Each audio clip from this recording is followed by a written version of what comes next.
है कि अगर लला की बारात जा रही है, बारात में बैंड जा रहा है, तो अम्मा करिया घमाए के कहेगी कि आज मेरे यार की शादी है।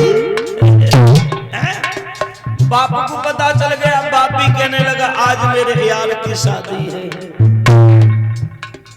अरे भगवान क्या बताएं बापू।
से जितने बचे रहोगे, आज के लोगों से जितने बचे रहोगे। देखिए अभी हमारे बड़े भ्राता श्री राम सेवक शास्त्री जी के माध्यम से बड़ी सुंदर बड़ी विमल कथा का आनंद ले रहे थे, और मैं तो उनका छोटा भाई हूं, और छोटा नहीं बल्कि छोटों में भी छोटा हूं, क्योंकि हमें मालूम है कि हमारे भाई आज से कथा नहीं कह रहे हैं। शायद है कि मेरा जन्म भी नहीं स्मृत लोक पर हुआ होगा, उस समय से हमारे भ्राता श्री इस कथा के क्षेत्र में सबके बीच में ये परोस रहे हैं। लेकिन हम भी अपने बड़े भाई के द्वारा कुछ न कुछ सीखते रहते हैं, भाइयों के द्वारा कोई न कोई अच्छी दिशा निर्देशन ये हमें देते रहते हैं, ताकि हम धर्म क्षेत्र में आपके सामने परोसते रहते हैं।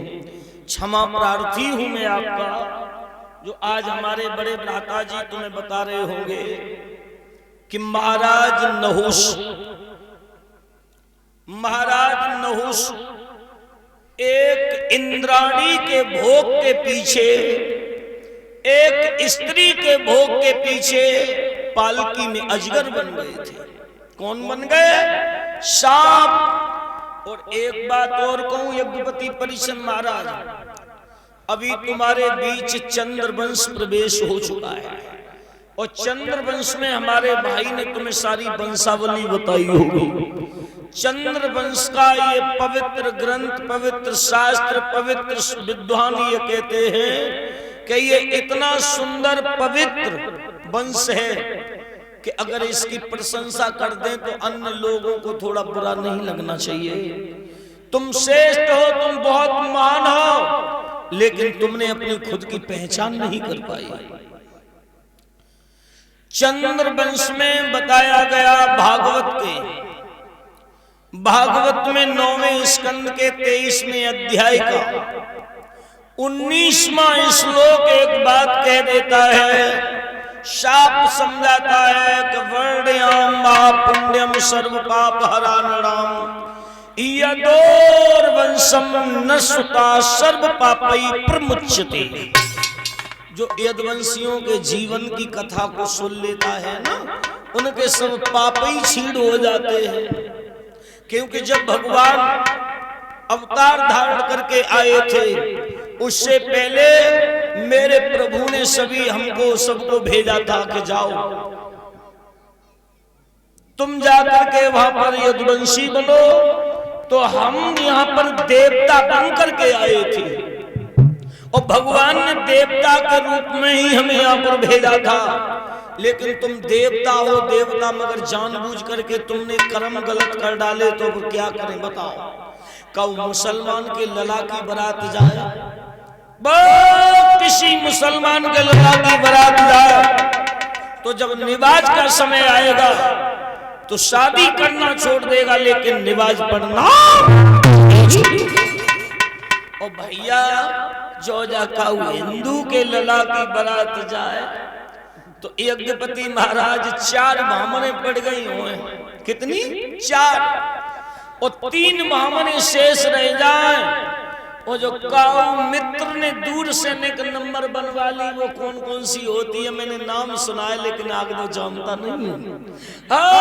वो नंबर बनवा ली अगर दिखा दी भूल करके गड़बड़ हो जाएगा। और बस क्या कहेगा मित्र, उनसे कहेगा ऐसा करियो जो 3 ब्राह्मणे रही है क्या पड़ी है? बोले 4, 3 शेष रही है। हाँ, अब नेक देर को हमें मौको दो जो 3 ब्राह्मणे हम बाद में डाल लिए, पहले नेक हम नौरा जैसी दवाई सुने हमें तो पैग लगाया हमें और ताकि बाद में हम यहाँ से 3 ब्राह्मण डालेंगे। ओ हिंदुओं, नेक समझने की कोशिश करो बंधुओं।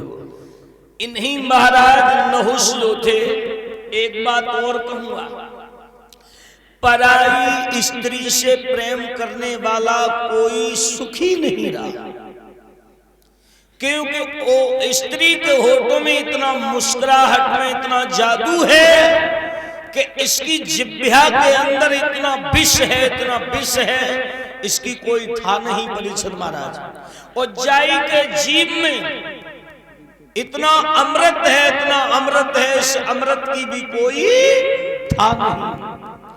अगर द्रौपदी उस जगह ये कह देती कि देवर जी जरा संभाल के चलो, तो अमृत बन गया या नहीं बन गया? लेकिन कह रही थी माने तो ऐसे शब्द कह दिए, विष बोल दिया, बोले कि अंधे के अंधे ही पैदा हुए। इसलिए याद रखना, इस जीव में ही अमृत है और जा जीव के ही अंदर विष है। मैं बता रहा हूं